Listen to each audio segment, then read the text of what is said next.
प्यारे बच्चों, आज जो है अपन जो लाइट रिफ्लेक्शन का जो चैप्टर पढ़ रहे हैं उसके अंदर आज जो थर्ड पार्ट है उसमें मैं बताना चाहता हूं कि जो रिफ्लेक्शन है of light from curved surfaces, वो प्लेन सरफेस के बारे में हमने बात की थी कल। आज जो है मैं कर्व्ड सरफेस के बारे में बात कर रहा हूं। कर्व्ड का मतलब घुमावदार, गोल। तो मान लीजिए ये एक स्फीयर है, होलो स्फीयर है, ये ग्लास का होलो स्फीयर है। अगर मैं इसको यहां से मान लीजिए ऐसे कट कर दूं, या इधर से कट कर देता हूं मेरे समझाने के लिए, यहां से मान लीजिए इतना पार्ट, और ये समझाने के लिए बता रहा हूं कि ये मैंने उसका एक पार्ट कट कर लिया है।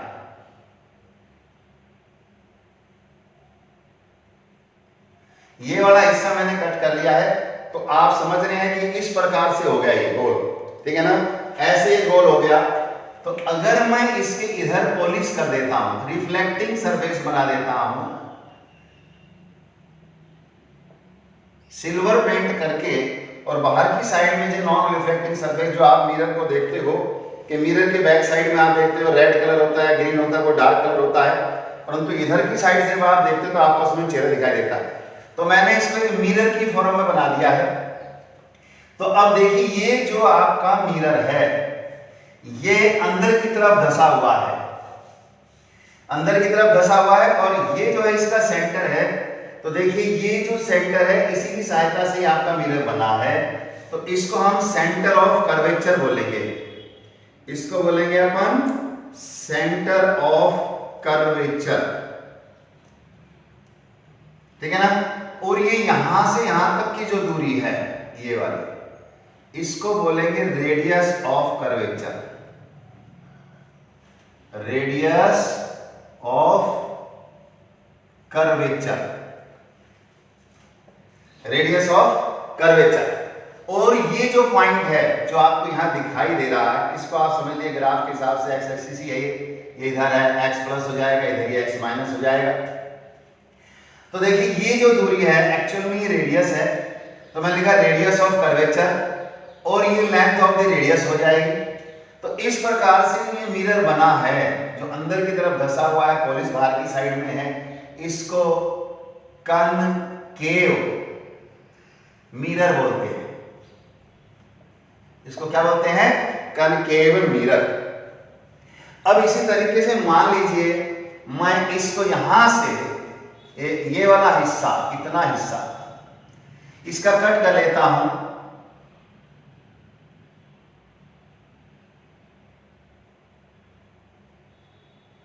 और इसको अंदर की साइड से पॉलिश कर लेता हूं। ये अंदर की साइड से पॉलिश है। तो ये देखिए ये जो मिरर है इसका नाम हो जाएगा कॉन्वेक्स मिरर। ये आपका कन्वेक्स मिरर बन गया। तो मैंने कर्व्ड सरफेस के आधार पर दो प्रकार के मिरर आपको बताए हैं। ये आपका कौन सा है? कनकेव मिरर है, और ये कन्वेक्स मिरर है। केव क्या होती है? घाटी। घाटी अंदर की तरफ से, जैसे पहाड़ होता है तो उसमें घाटी नीचा में होती है, तो ऐसे ही इसके अंदर धंसा हुआ हिस्सा है, तो ये आपका कनकेव हो गया। और वैक्स चोटी को बोलते हैं, तो इसमें मतलब उठाव है, ये उठा हुआ हिस्सा है, इसलिए इसका नाम कन्वेक्स मिरर है। आज मैंने इसकी इंपॉर्टेंट बातें बतानी है कि मान लीजिए कोई लाइट रे जब इस पे आके ऐसे पड़ेगी, पड़ने के बाद वो इकट्ठा होगी किसी न किसी पॉइंट पर, रिफ्लेक्शन है। तो आपने देखना है कि ये तो इसका ऑप्टिकल सेंटर हो गया है। अब इस पर अगर पैरेलल लाइट रेज आए ऐसे ऐसे, इधर से भी आए मान लीजिए नीचे, तो ये पैरेलल रेज एक पॉइंट पर आकर के मिलती हैं। जो ये पैरेलल रेज हैं ये रिफ्लेक्ट होने के बाद एक पॉइंट पर आकर मिलती है, और उस पॉइंट को आप F से डिनोट करते हैं, यानी कि फोकस। वो आपका क्या है? फोकस है। जहां पर ये फोकस हुई है, संकेंद्रित हुई है, जहां पर इकट्ठी हुई है, उसको अपन फोकस कहते हैं। तो ये जो डिस्टेंस है यहां से यहां तक की, यहां से यहां तक, इसको स्मॉल लेटर F से डिनोट करते हैं। स्मॉल लेटर F आपकी फोकल लेंथ को डिनोट करता है, ये आपकी फोकल लेंथ को बता रहा है। तो यही कैसे उसमें भी लागू होंगे। इसमें सेंटर इधर है, तो इसमें जो लाइट रेज आ रही है देखिए ये ऐसे आएंगी, ये ऐसे आएंगी पैरेलल, और पैरेलल जो आ रही है वो रिफ्लेक्ट होंगी ऐसे, और इसमें भी रिफ्लेक्ट होंगी ऐसे। तो ये जो रिफ्लेक्टेड रे हैं ये अगर इधर की साइड में बढ़ाई जाएंगी तो इस बिंदु पर, इस पॉइंट पर आकर के मिलेंगी, तो ये इसका फोकस कहलाएगा, प्रिंसिपल फोकस। और ये यहां से यहां तक की दूरी जो है ये आपकी फोकल लेंथ कहलाएगी। ये केस में मैंने बता दिया है आपको। और ये आपकी जो है एक्स एक्सिस समझ लीजिए। इस एक्सिस का नाम हमने दिया हुआ है, दोनों में ये है, इसको आप प्रिंसिपल एक्सिस बोलते हैं, इसको आप प्रिंसिपल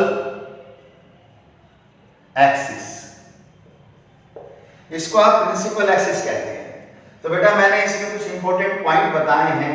एक कनकेव मिरर और कन्वेक्स मिरर में आप देखिए ये जो डिस्टेंस है, जो रेडियस और कर्वेचर के बीच का, उस बिंदु को अपन फोकस कहते हैं। और इस फोकस पॉइंट से और ये जो बिंदु मिरर पे है बीच में, इसको अपन पोल कहते हैं। तो ये आपका क्या कहलाता है? पोल।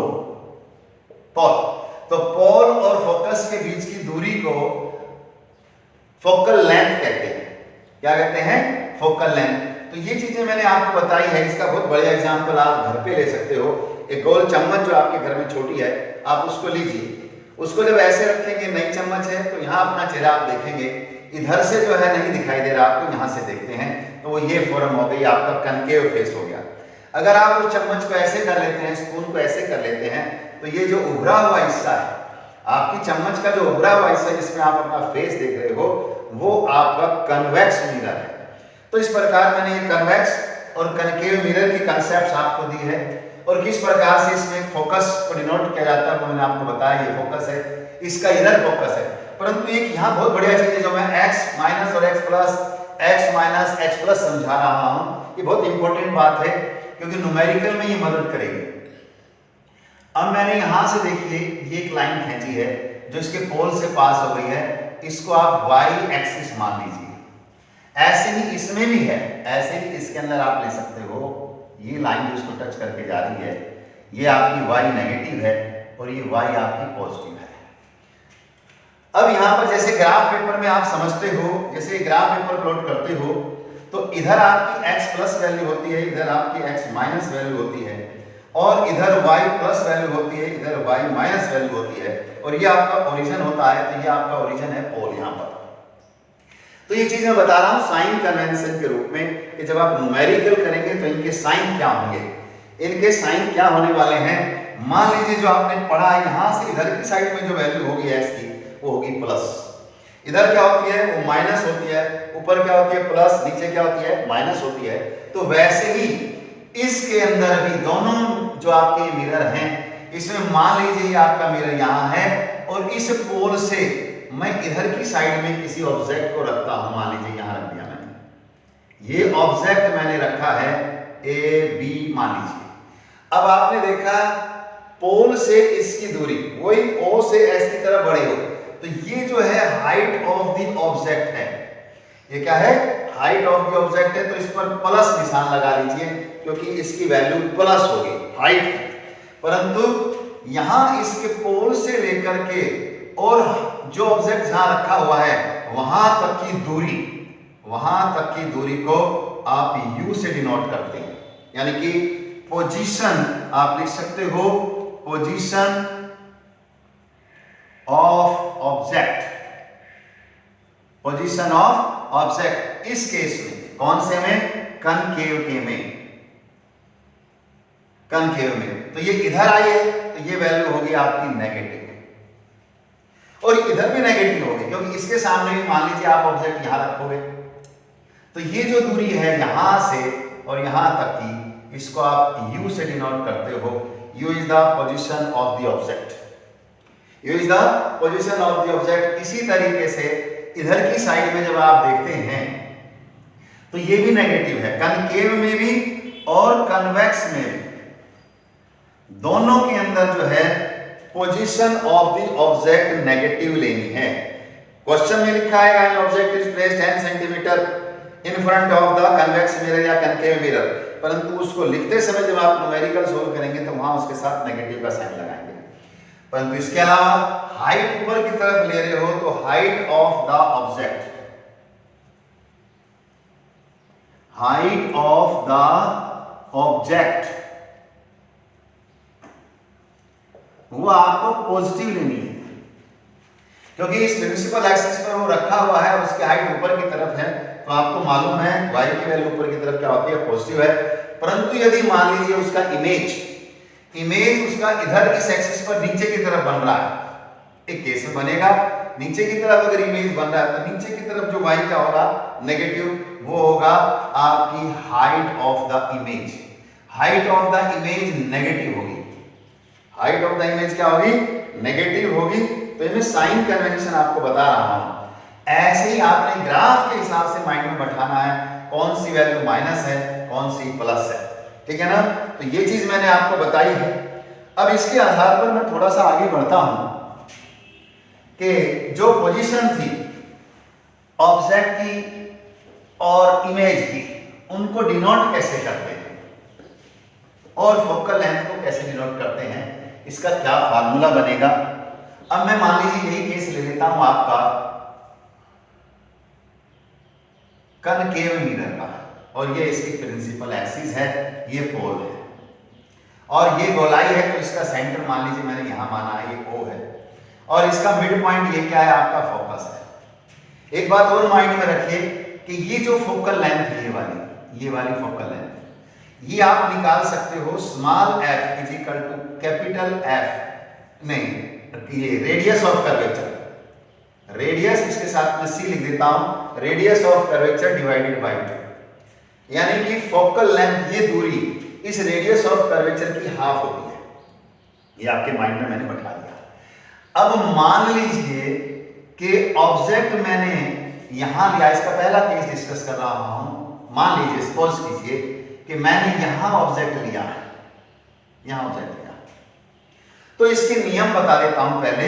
इसके इतना समझाया है, इसके पहले नियम बताता हूं आपको, 4 नियम्स कि कैसे इमेज बनता है। ये तो मैंने आपको फोकल लेंथ निकालने का तरीका बताया है।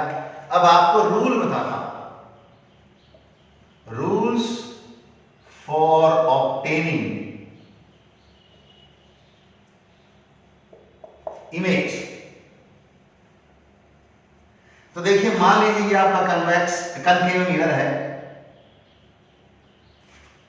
और ये आपका प्रिंसिपल एक्सिस, ये पोल, इसको मैं प्रिंसिपल एक्सिस लिख देता हूं शॉर्ट में। अब इस पे एक नियम है, देखिए ये F हो गया।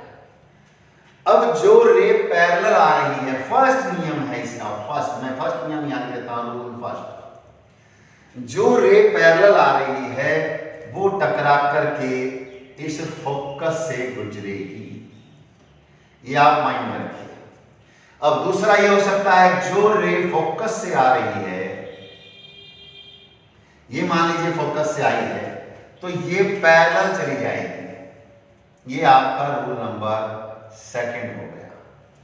अब तीसरा नियम क्या है, ये आपका O है, तो जो ऑप्टिकल सेंटर से, मान लीजिए ये रे आ रही है, ये ऑप्टिकल सेंटर से यहां आई है इस मिरर पर, तो जिस रास्ते से आती है उसी रास्ते से वापस चली जाएगी। ये है रूल नंबर 3। अब 4th रूल क्या है, वही लॉज ऑफ रिफ्लेक्शन वाला है कि मान लीजिए कोई रे इस पोल के ऊपर आ रही है सीधी, और इसने प्रिंसिपल एक्सिस से एंगल I बनाया है, ये I बनाया है, तो इतना ही एंगल वो रिफ्लेक्टिंग एंगल बनाएगी R। तो इस प्रकार से बेटा मैंने ये 4 नियम आपको बताए हैं, ये 4 नियम बताए हैं आपको। पैरेलल वाली फोकस से, फोकस वाली पैरेलल, ऑप्टिकल सेंटर वाली ऑप्टिकल सेंटर से वापस आएगी, और जो पोल पे आएगी तो प्रिंसिपल एक्सिस से जितना एंगल बनाएगी उतने एंगल से वो रिफ्लेक्ट हो जाएगी। तो ये रूल आपको फॉलो करने हैं इमेज बनाने के लिए, क्योंकि एक ऑब्जेक्ट का इमेज बनाने के लिए कम से कम आपके पास 2 रेज होनी चाहिए। 2 रेज आपके पास हो तब आप जो है इमेज बना सकते हो। तो अब देखिए, मैं इमेजेस के बारे में बता रहा हूं, कहां कहां पोजीशन में दिखाऊंगा। ये आपके है पोजीशन, मान लीजिए इसका F है और ये इसका O है। पहला नियम है, first when the object is between F and O, ये एफ और ये ओ यानी कि पोल समझ लीजिए, इस पोल के बीच में अगर आपका ऑब्जेक्ट है तो इस इमेज बनाने के लिए एक रे तो इससे पैरेलल जाएगी, गई ना, एक रे पैरेलल गई। आप सबको मालूम है पैरेलल रे रिफ्लेक्ट होकर कहां से आती है, फोकस से, तो ये फोकस से आएगी आपकी, आपने इसको फोकस से ऐसे दिखा देना। अब दूसरी रे आपकी ऑप्टिकल सेंटर से आएगी ऐसे और यहां जाएगी, गई ना। अब आप इधर देख रहे हैं बैक साइड में ये फैलती जा रही है, ये पैरेलल नहीं है, ये फैलती जाएगी, इसका मतलब इमेज इधर नहीं बनने वाला। इमेज कहां बनेगा, जहां दो रेज आपस में मिले या मिलती हुई दिखाई दें। तो जब इसको बैक ट्रेस करते हैं अपन ऐसे, तो इस पोजीशन पर ये आपको मान लीजिए ये आपका ए बी था, तो ये ए डैश और बी डैश आपका इमेज बना है, ये आपका इमेज बन गया। अब आपने देखा है जैसे मिरर में आप देख रहे थे, मैंने कहा था वर्चुअल इमेज होता है, इरेक्ट इमेज होता है, तो ये मिरर ही है, परंतु ये कर्व्ड मिरर है, इसमें ये इमेज पीछे बन रहा है। तो इसकी नेचर आप कैसे बताएंगे, बहुत इंपॉर्टेंट केस है, मैं बता दूंगा आपको, बहुत इंपॉर्टेंट केस आप पढ़ रहे हैं ये, कि when the object is between pole and focus, pole और फोकस के बीच में जब ऑब्जेक्ट हुआ तो आपने क्या देखा, number 1 virtual and erect, virtual and erect, erect बना। दूसरा क्या बना, लार्जर इन साइज,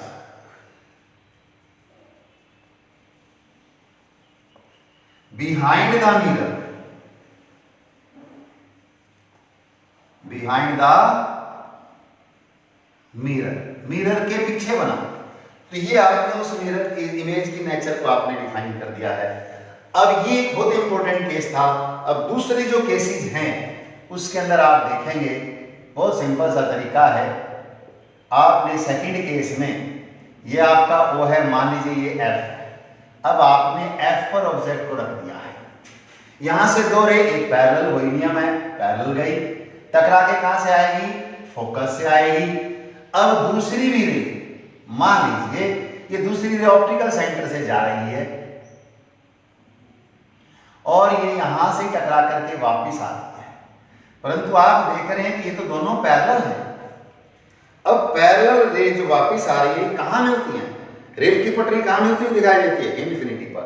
तो इसका मतलब इस सेकंड केस में जब ऑब्जेक्ट आपके एफ पर है, ये आपका ऑब्जेक्ट है एफ पर, तो इमेज आपका इन्फिनिटी पे बन रहा है, इमेज कहां बनेगा, इन्फिनिटी।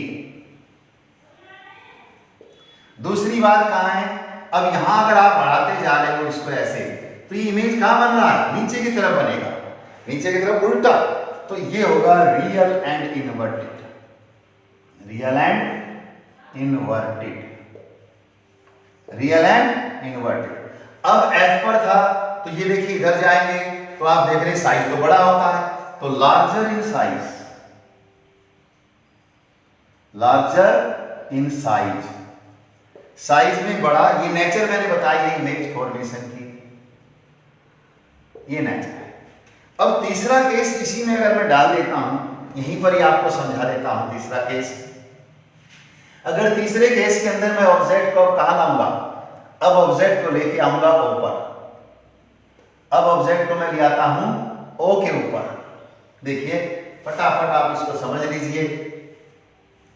अब मान लीजिए ये ऑब्जेक्ट यहां ओ के ऊपर है, ये ओ है, ये आपका एफ है और ये आपका पोल है।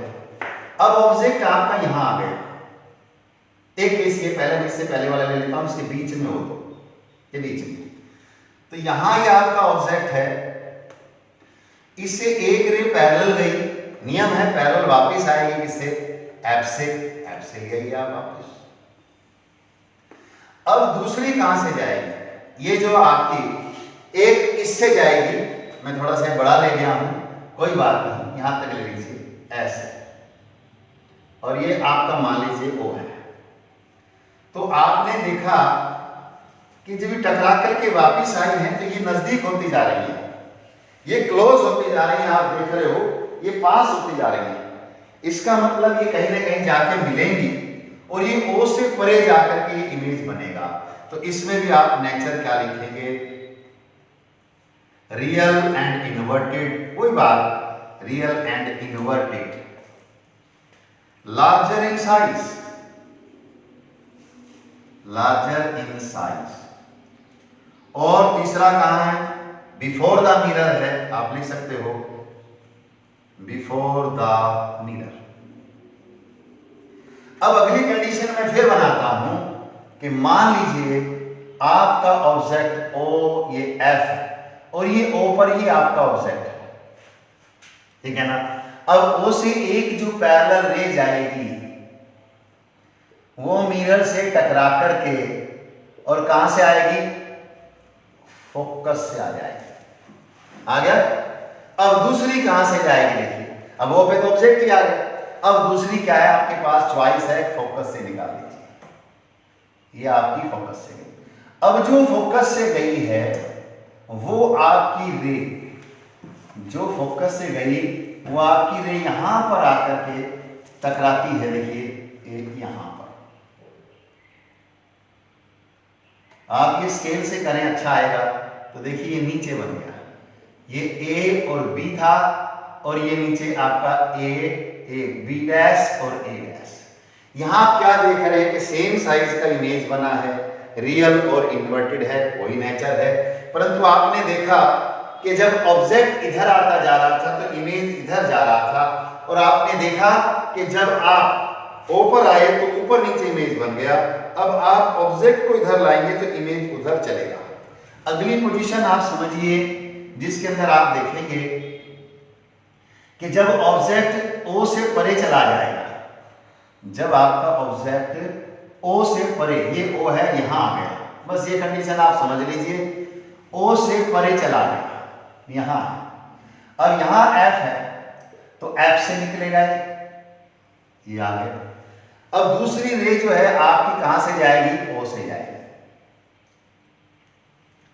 और ओ से वापस आएगी। तो ये जो कट बिंदु है जहां पर ये कटता है, ये आपका मैंने ए और बी ले लिया है, तो यहां आप ए और यहां बी डैश ले लीजिए। ये आपका इमेज बना, यहां इमेज बना है। ये इमेज कैसा है, ये स्पेशल हो गया, वहां तो बराबर हो गए थे, आप बराबर लिख देंगे, लार्जर फिर बराबर। यहां पर क्या है, स्मॉलर बन गया, छोटा बना है। जैसे आप ओ से इधर आते जाओगे, ऑब्जेक्ट को लाते जाओगे, इमेज आपका छोटा होता चला जाएगा। वही real and inverted, real and inverted. तीसरा क्या है, कहां है, ओ और एफ के बीच में, बिटवीन ओ एंड एफ, यहां बन गया है। अब आप इसको ओ ले आइए, मान लीजिए, सपोज करिए आप इसको बहुत दूर ले गए, मैं इसी में समझा देता हूं। यहां से मान लीजिए आ रहा इन्फिनिटी, इन्फिनिटी पर कोई ऑब्जेक्ट है। अब आपने देखा इन्फिनिटी से कोई पैरेलल आ रही है।